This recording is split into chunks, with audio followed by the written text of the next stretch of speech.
Assalamualaikum warahmatullahi wabarakatuh.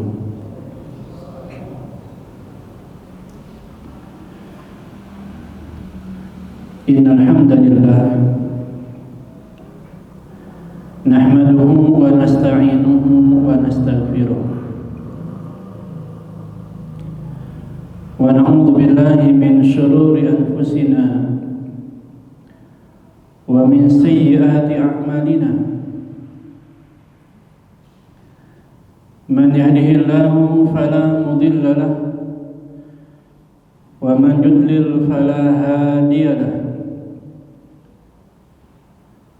Asyhadu an la ilaha illallah wahdahu la syarika lahu wa asyhadu anna Muhammadan abduhu wa rasuluh. Ya ayyuhalladzina amanu taqullaha haqqa tuqatih wa la tamutunna illa wa antum muslimun. يا أيها الناس اتقوا ربكم الذي خلقكم من نفس واحدة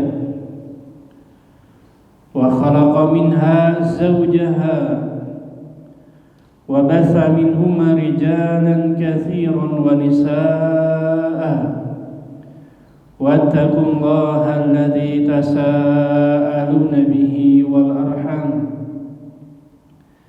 إن الله كان عليكم رقيبا. يا أيها الذين آمنوا اتقوا الله وقولوا قولا سديدا يصلح لكم أعمالكم ويغفر لكم ذنوبكم ومن يطع الله ورسوله فقد فاز فوزا عظيما. أما بعد فإن أصدق الحديث كتاب الله وخير الهدي هدي محمد صلى الله عليه وسلم وشر الأمور محدثاتها وكل محدثة بدعة وكل بدعة ضلالة وكل ضلالة في النار. Ma'asyiral muslimin rahimani wa rahimakumullah. Alhamdulillah, kita bersyukur kepada Allah Subhanahu wa ta'ala atas segala nikmat yang telah Allah ta'ala berikan kepada kita. Nikmat Islam, nikmat iman, dan nikmat-nikmat yang lainnya. Sungguh sangat banyak sekali kenikmatan yang telah Allah Ta'ala berikan kepada kita, yang apabila kita berusaha merinci satu persatu kenikmatan tersebut, demi Allah kita tidak akan sanggup untuk merincinya. Allah Ta'ala berfirman, wa in ta'udu ni'matallahi la tuhsuha. Apabila kalian berusaha merinci satu persatu kenikmatan yang Allah Ta'ala berikan kepada kalian, niscaya kalian tidak akan sanggup untuk merincinya. Salam dan salam kita curahkan kepada Nabi kita Muhammad sallallahu alaihi wasallam, para keluarganya, para sahabatnya, dan orang-orang yang setia mengikuti beliau dengan baik sampai hari kiamat kelak. Ma'asyiral muslimin rahimani wa rahimakumullah. Tema kajian kita pada kesempatan kali ini yaitu sebab terjadinya maksiat.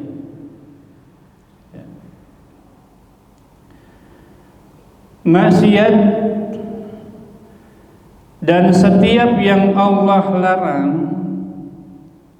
mesti kita jauhi. Sebagaimana Allah Subhanahu wa taala berfirman, "Wa ma atakumur rasul fakhudhuh wa ma nahakum anhu fantahu. Dan apa yang datang dari Rasul maka terimalah, dan apa yang dilarang olehnya maka jauhilah. Dan maksiat memiliki dampak. Di antaranya hati akan semakin gelap.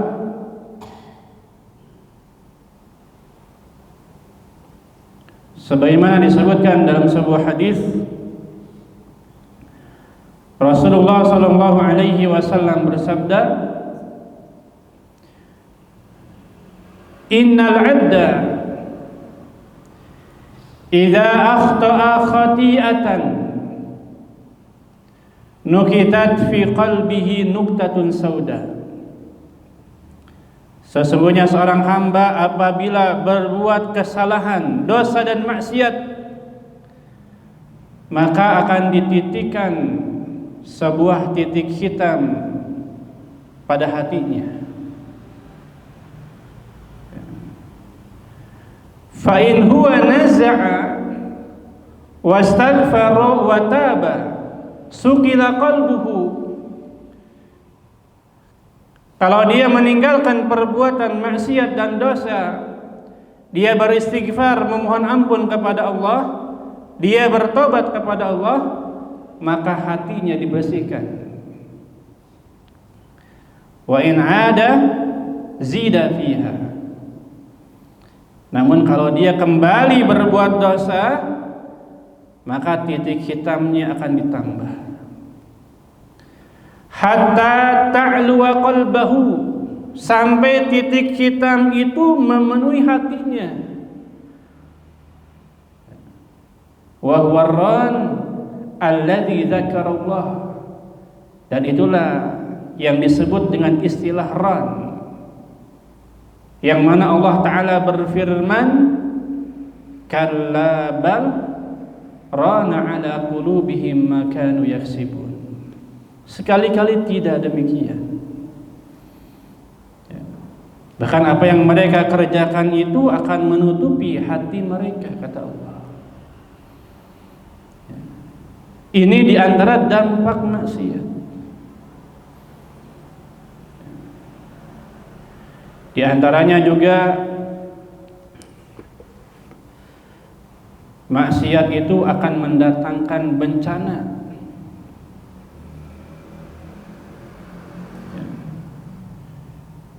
Kita lihat kerusakan di mana-mana,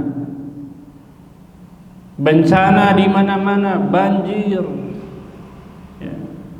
longsor dan seterusnya. Salah satu sebabnya adalah dosa dan maksiat. Allah Ta'ala berfirman, wa ma asabakum min musibatin falima kasabat aydikum wa ya'fu an katsir. Dan apa saja musibah yang menimpa kalian itu karena sebab dosa kalian, kata Allah. Dan yang Allah maafkan lebih banyak.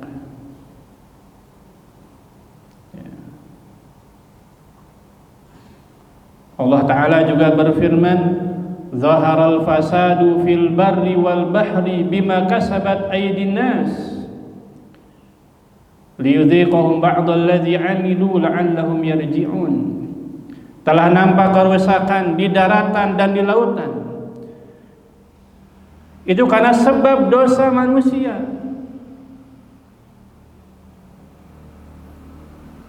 Liyudhiqahum ba'dalladzi 'amilu, agar Allah Ta'ala menimpakan sebagian akibat dari dosa yang mereka kerjakan.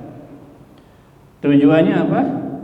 La'allahum yarji'un, agar mereka kembali, agar mereka bertobat kepada Allah Subhanahu wa Ta'ala. Di antaranya juga maksiat itu akan menghalangi cahaya ilmu. Maksiat akan menghalangi cahaya ilmu. Sebagaimana kisah Imam Asy-Syafi'i rahimahullahu ta'ala. Imam Asy-Syafi'i, beliau hafal Al-Quran di usia 7 tahun. Kemudian di usia 10 tahun beliau hafal kitab Muwatta, ya, karya Imam Malik rahimahullahu ta'ala. Itu Imam Syafi'i hafal kitab Muwatta sebelum beliau menjadi muridnya Imam Malik. Kemudian suatu ketika Imam Syafi'i membacakan kitab Muwatta di hadapan penulisnya Imam Malik. Dibacakan tanpa lihat, hafal. Sampai Imam Malik takjub dengan kecerdasannya Imam Asy-Syafi'i. Dan Imam Malik mengatakan apa? Inni arallaha qad alqa ala qalbika nuran fala tudfi'u bidzulmatil ma'siyah. Sungguh aku telah melihat Allah Ta'ala telah memancarkan cahaya ilmu kepada hatimu. Maka janganlah engkau padamkan cahaya ilmu tersebut dengan kegelapan maksiat. Ya, benar aja apa yang dikatakan oleh Imam Malik. Imam Asy-Syafi'i suatu ketika melihat tumitnya seorang wanita, tumit doang. Itu hafalannya banyak yang hilang. Tumitnya aja yang dilihat. Bagaimana zaman ini ya? Bukan cuma tumit. Ya.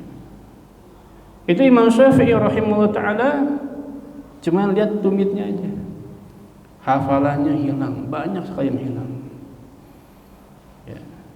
Kemudian Imam Syafi'i mengeluhkan tentang buruknya hafalan beliau kepada gurunya beliau yang bernama Imam Waqi'.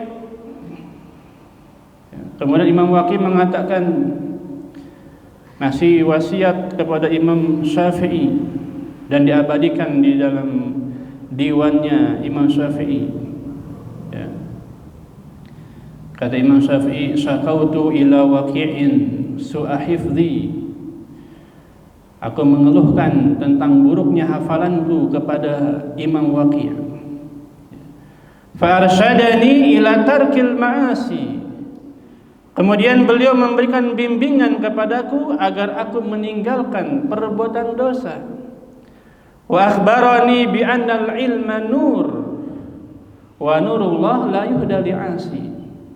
Dan beliau mengabarkan kepadaku bahwasannya ilmu itu cahaya, dan cahaya Allah tidak mungkin diberikan kepada orang yang berbuat dosa dan maksiat.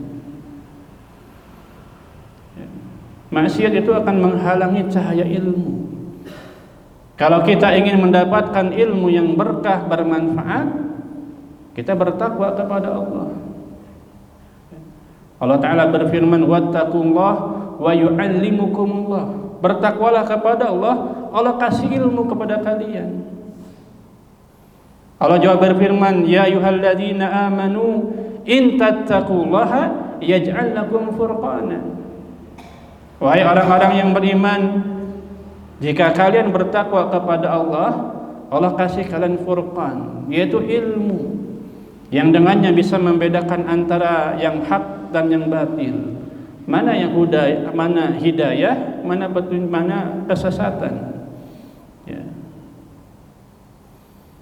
Jadi kalau kita ingin diberikan ilmu oleh Allah Subhanahu wa taala, kita harus meninggalkan perbuatan dosa dan maksiat. Ini di antara dampak maksiat. Di antaranya juga maksiat itu akan menghalangi rezeki. Ya. maksiat akan menghalangi rezeki. Ya. Kalau disebutkan di dalam Al-Qur'anul Karim, "Wa man yattaqillaha yaj'al lahu makhraja." Siapa yang bertakwa kepada Allah, Allah berikan dia jalan keluar. Wa yarzuqhu min haitsu la yahtasib. Dan Allah kasih rezeki untuknya dari jalan yang tidak dia sangka-sangka. Ya. Kalau takwa itu bisa mendatangkan rezeki, maka sebaliknya maksiat itu bisa menghalangi rezeki. Ya. Lebih jelasnya lagi disebutkan di dalam hadis di mana Rasulullah SAW mengatakan, wa innar rajul la yuhramur rizqa bidzanbi yusibuhu. Dan seseorang itu akan terhalang dari rezeki karena sebab dosa yang dia kerjakan. Ya. Ini diantara dampak-dampak maksiat. Ma'asyiral muslimin rahimani wa rahimakumullah. Dan maksiat terkadang dilakukan terang-terangan. Terkadang juga maksiat dilakukan sembunyi-sembunyi. Ya. Dan maksiat yang dilakukan sembunyi-sembunyi itu lebih besar akibatnya, lebih besar dampaknya. Ya. Disebutkan dalam sebuah hadis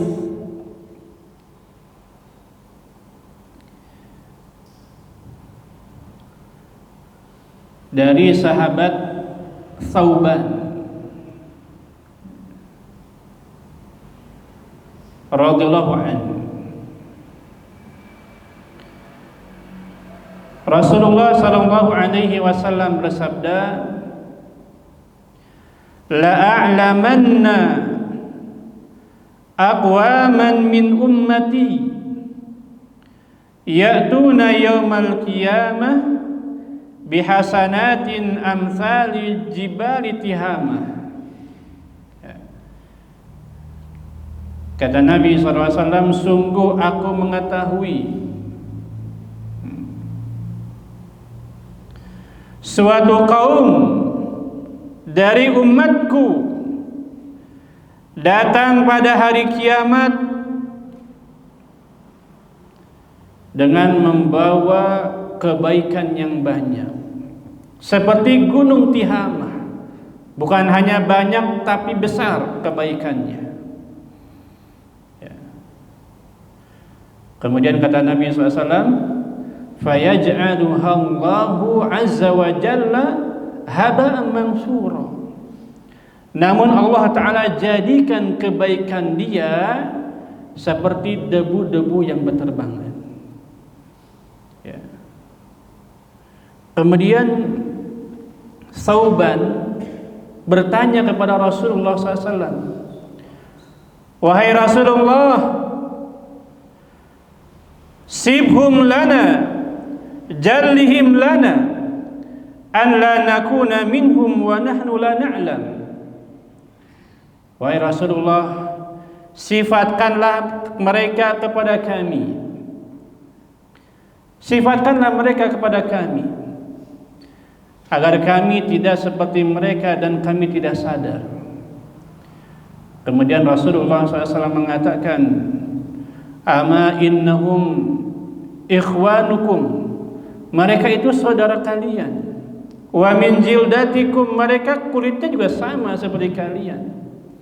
Wa ya'khuduna minal laili kama ta'khudun, mereka juga sama mengerjakan salat malam sebagaimana kalian mengerjakannya. Ya. Kemudian kata Nabi SAW, walakinnahum aqwamun idza khalau bimaharimillah intahakuha.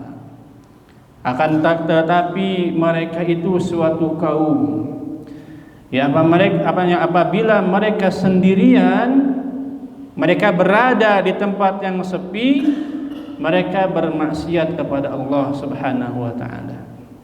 Ya. Jadi melakukan perbuatan dosa sembunyi-sembunyi itu ya, bukan sesuatu yang sepele. Ya. Besar akibatnya. Sebagaimana disebutkan dalam hadis ini, akan ada nanti pada hari kiamat orang yang membawa kebaikan sebesar atau sebanyak gunung Tihamah. Ya.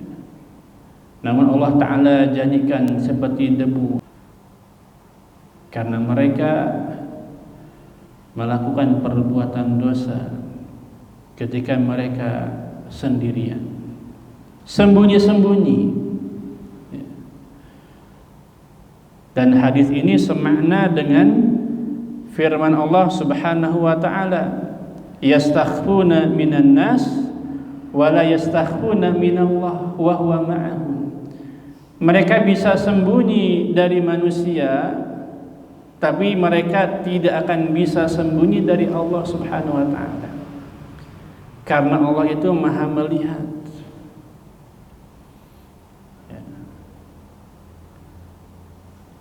Ma'asyiral muslimin rahimani wa rahimakumullah.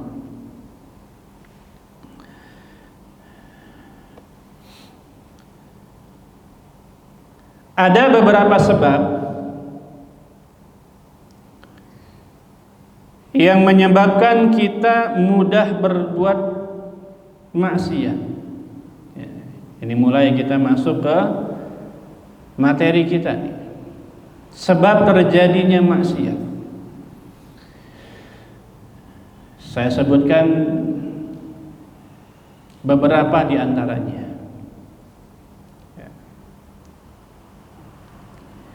Yang pertama, teman bergaul yang buruk. Ini sebab pertama terjadinya maksiat, yaitu teman gaul yang buruk. Ya. Makanya disebutkan banyak maksiat yang terjadi dikarenakan teman bergaul yang buruk. Buruk agamanya, buruk akhlaknya. Sampai-sampai Nabi kita Muhammad sallallahu alaihi wasallam menyebutkan di dalam hadis, ar-rajulu ala dini khalili falyanzur ahadukum man yukhalil. Seseorang itu tergantung agama teman gaulnya. Perhatikan dengan siapa dia bergaul. Di dalam hadis ini kalau kita renungkan, Rasulullah menyebutkan seseorang itu tergantung agama teman gaulnya.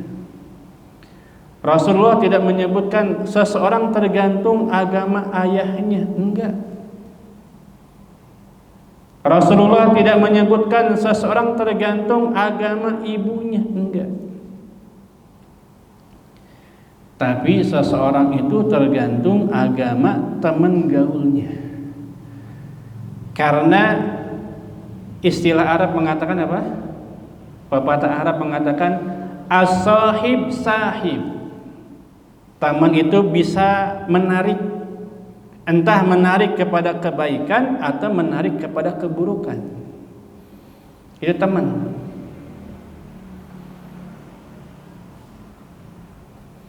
Ya, makanya di dalam Al-Qur'anul Karim disebutkan teman gaul yang akrab itu nanti pada hari kiamat akan menjadi musuh. Al-akhilla yawma idzin ba'duhum li ba'din adu illal muttaqin, kata Allah. Ya, al-akhilla, teman gaul itu yang dekat, yang akrab, ya, pada hari kiamat akan menjadi musuh satu dengan yang lainnya, kecuali orang-orang yang bertakwa kepada Allah Subhanahu wa taala. Ya. Kecuali orang-orang yang bertakwa. Ya. Ini sebab pertama terjadinya maksiat. Teman gaul yang buruk. Ya. Di dalam hadis Rasulullah SAW memberikan perumpamaan. Ya. Apa perumpamaannya? Teman gaul yang baik seperti penjual minyak wangi. Teman gaul yang buruk seperti pandai besi. Itu perumpamaannya. Ya. Kalau kita dekat dengan penjual minyak wangi, beli enggak beli, minimal kita merasakan wanginya. Itu teman yang baik itu. Meskipun kita bukan orang yang soleh, karena kita berteman dengan mereka, kita akan merasakan manfaatnya, keberkahannya. Dan keberkahan ini akan kita rasakan di dunia dan di akhirat. Jangankan manusia, hewan saja kalau dekat dengan orang yang soleh dapat keberkahan. Contohnya Ashabul Kahfi, di antara mereka ada seekor anjing dapat berkah karena dekat dengan orang yang soleh.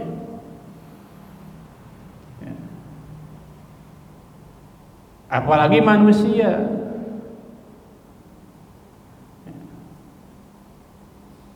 dia akan mendapatkan keberkahan. Dan teman yang buruk seperti pandai besi. Entah itu baju kita kebakar atau badan kita terbakar, minimal kita merasakan baunya. Ketika kita berteman dengan orang yang buruk kan seperti itu. Meskipun kita orang yang baik misalnya, nggak ikut-ikutan, tapi karena kita dekat sama mereka, kita akan tertuduh. Contoh di sekolahan misalnya, ada orang yang baik, dia tidak melakukan kesalahan, tapi karena gaulnya sama anak-anak yang nakal, ketika anak yang nakal itu melakukan pelanggaran, ke bawah dia. Seperti itulah. Ini sebab pertama terjadinya maksiat, teman gaul yang buruk. Makanya ma'asyiral muslimin rahimani wa rahimakumullah, perhatikan dengan siapa kita bergaul. Kalau kita bergaul dengan orang-orang yang soleh, yang mana mereka sering mengingatkan kita, memberikan nasihat kepada kita, ya.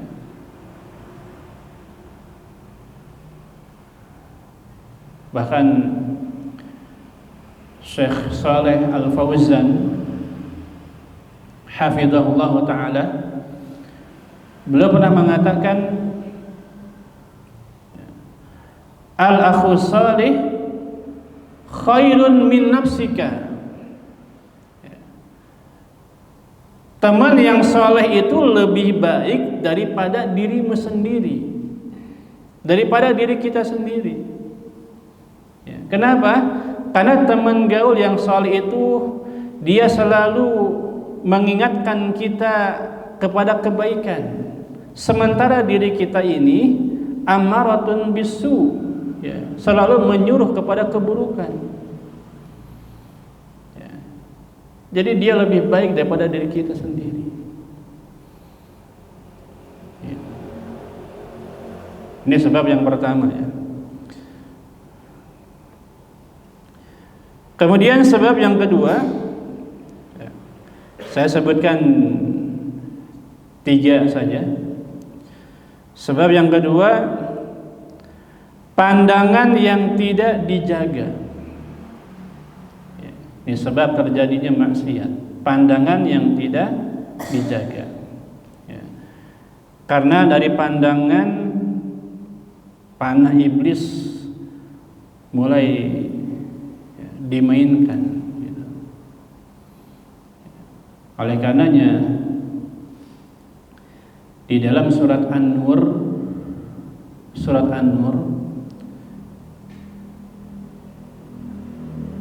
ayat 30 Allah Subhanahu wa taala berfirman, "Qul lil mu'minin," katakanlah kepada laki-laki yang beriman, "yaghuddu min absarihim wa yahfazu furujahum," agar mereka menundukkan pandangan mereka dan menjaga kemaluan mereka. Dzalika azka lahum. Yang demikian itu lebih suci bagi mereka. Ya. Kalau kita perhatikan ayat ini, Allah Subhanahu wa taala mengatakan, "Qul," katakanlah kepada laki-laki yang beriman. Apa yang pertama? Yaghuddu min absarihim, agar mereka menundukkan pandangan mereka. Baru setelah itu Allah mengatakan wa yahfadzu furujahum, dan agar mereka menjaga kemaluan mereka. Ya. Menundukkan pandangan didahulukan penyebutannya daripada menjaga kemaluan. Ya. Disebutkan oleh Abu Hayyan Al-Andalusi rahimahullahu ta'ala, "Quddima ghadul basar ala hifdzil faraj."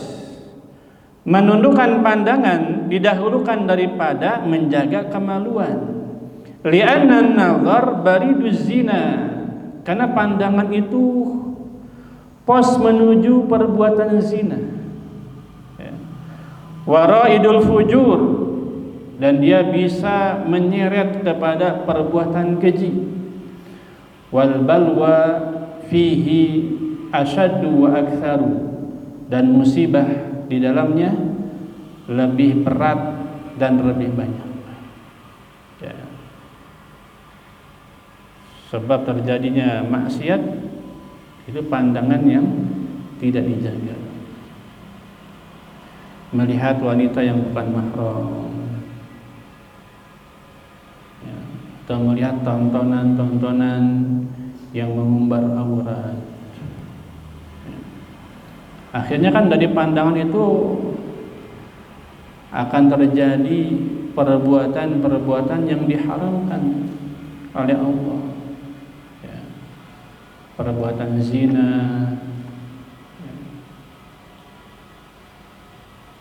Allah mengatakan wala taqrabuz zina. Jangan kalian mendekati zina. Dekat aja nggak boleh. Apalagi melakukan.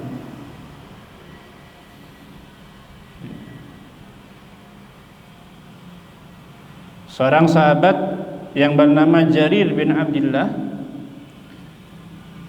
beliau pernah berkata, "Sa'altu Rasulullah sallallahu alaihi wasallam an nadharil fujaa'ah, fa amarani an asrifa basari."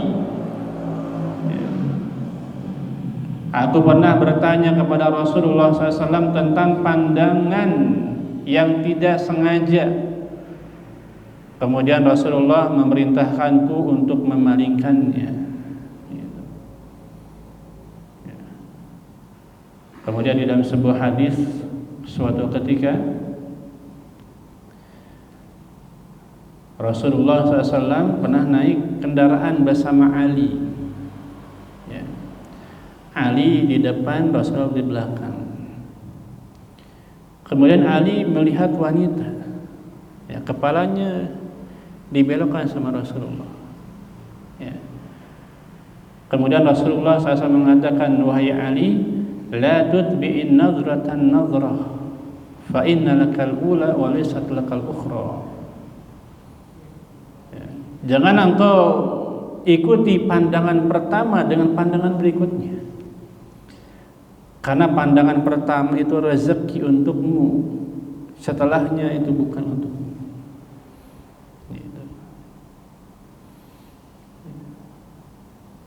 Ini sebab yang kedua. Kemudian yang terakhir, sebab terjadinya maksiat yaitu waktu luang yang tidak dimanfaatkan dalam kebaikan. Ya, waktu luang yang tidak dimanfaatkan dalam kebaikan. Waktu luang itu salah satu nikmat yang sangat besar. Namun banyak orang lalai. Nikmatani maghbunun fihima katsirun minan nas, as-sihat wal faragh. Dua nikmat yang banyak dilalaikan oleh manusia, nikmat sehat dan waktu luang. Dan waktu luang kalau tidak kita gunakan dalam kebaikan, pasti dia akan digunakan dalam keburukan. Itu aja. Ya. Ya. Waktu itu kalau tidak kita gunakan untuk berbuat baik, pasti dia akan digunakan untuk berbuat buruk. Minimal perbuatan yang sia-sia, itu pun nggak boleh. Minimal perbuatan yang tidak bermanfaat, itu pun haram, nggak boleh. Menyia-nyiakan waktu. Ya. Seorang ulama mengatakan al-waktu kasayf, waktu itu seperti pedang. Ya. Kalau kita tidak manfaatkan, dia akan menebas kita. Ya. Wa nafsuka in lam tashghalha bil haqqi wa illa shaghalatka bil batil. Diri kita, waktu kita, kalau tidak disibukkan dengan kebaikan, maka dia pasti akan disibukkan dengan keburukan. Ya. Banyak terjadi maksiat itu karena waktu luang yang tidak kita gunakan dalam kebaikan. Akhirnya untuk berbuat buruk. Ya, waktunya habis. Ya. Jangan dikira kita nonton berjam-jam itu bukan suatu perbuatan buruk, perbuatan sia-sia. Itu malah suatu keburukan yang sangat buruk. Disebutkan oleh Al-Hasan Al-Basri rahimahullahu ta'ala. Ini perkataan yang sangat, kalau kita renungkan, ini bisa menjadi cambukan untuk kita. Ya. Beliau mengatakan, min alamat i'radillahi ta'ala 'anil 'abdi an yaj'ala syughlahu fima la ya'ni. Ya. Min alamat i'radillahi ta'ala 'anil 'abdi an yaj'ala syughlahu fima la ya'ni. Di antara tanda Allah berpaling dari seseorang, itu Allah jadikan kesibukannya dalam perkara yang tidak bermanfaat. Orang nonton main game seharian, itu bisa tanda Allah berpaling sama dia. Allah nggak peduli. Orang nonton seharian, ya, itu bisa bertanda Allah berpaling dari dia, nggak peduli lagi. Ya, jadi jangan dikira kita itu menyia-nyiakan waktu bukan suatu keburukan. Ya, itu malah keburukan yang sangat buruk. Itu tanda Allah berpaling dari kita. Ya, karena kalau Allah tidak berpaling dari kita, kita akan sibuk dengan kebaikan. Kita akan sibuk dengan ketaatan kepada Allah Subhanahu wa ta'ala. Dan banyak sekali maksiat dan dosa itu karena waktu luang yang tidak dimanfaatkan, ya, dalam kebaikan. Akhirnya dia berbuat dosa. Ya, karena hanya itu aja. Kalau nggak dimanfaatkan dalam kebaikan, pasti dimanfaatkan dalam perbuatan dosa pasti. Ya. Makanya di Al-Quran kan disebutkan fa idza faragta fansab. Ya. Kalau kita udah melakukan suatu perbuatan, pindah kepada perbuatan yang lain. Gak ada libur. Ya. Nah, ma'asyiral muslimin rahimani wa rahimakumullah. Mungkin cukup sampai di sini ya. Mudah-mudahan apa yang kita kaji pada kesempatan kali ini bermanfaat. Karena udah masuk waktu Isya. Kita cukupkan sampai di sini ya.